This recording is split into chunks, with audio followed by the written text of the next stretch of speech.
My first one, perhaps the most important, is to do your homework beforehand. That might be about vaccines generally. For instance, the fact that the World Health Organization estimates that 16 million lives have been saved since 2000 by measles vaccine alone worldwide, but also specifically about the COVID vaccine. Next, try not to be judgmental.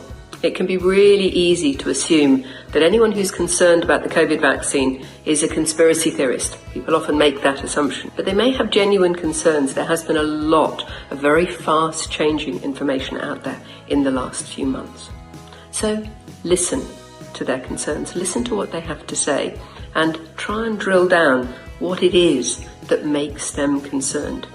Now, of course, if you have done your homework, you will then be able to have the facts to counter those concerns, but do wait until they finish. Try not to interrupt too much. Acknowledge their concerns.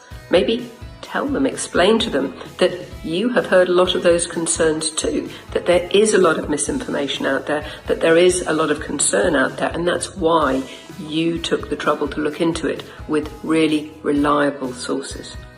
Really try to make your points calmly and try not to push too hard.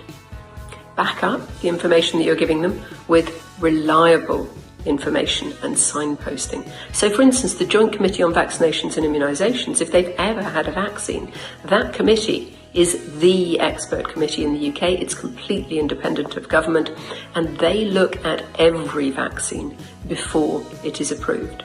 If you want patient-friendly information, you can direct them to patient.info, which is all written by GPs for GPs and their patients, and is all reviewed, peer-reviewed, by GPs for accuracy.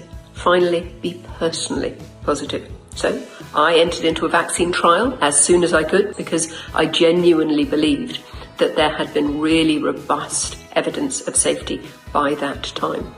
When I talk to a lot of my patients, certainly over the last 20 years, it's largely been about MMR, and I'll give them all the facts, and at the end I'll say, and now you can ask me the question you really want to ask me. Did you have your children vaccinated? To which the answer, of course, is a resounding yes. And that's often what makes the difference.